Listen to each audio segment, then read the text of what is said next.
Փնյակի մետրոյի կայարանի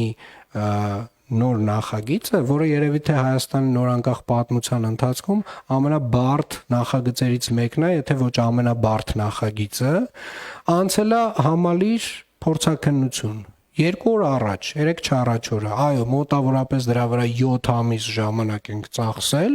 բայց համալիր փորձաքննություն այդ նախագիծը անցել է։ Այսինքն իհարկե պետք է նաև հասկանանք, որ այս տեսակ նախագիծ, այս պետությունը 40 տարուց ավել չի արել։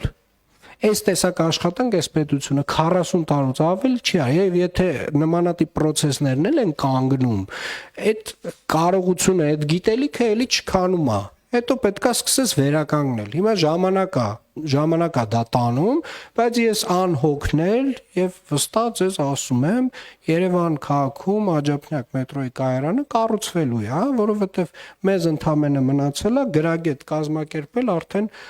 շինարարության մրցույթը եւ համապատասխան ֆինանսավորումը հատկացնել եւ արդեն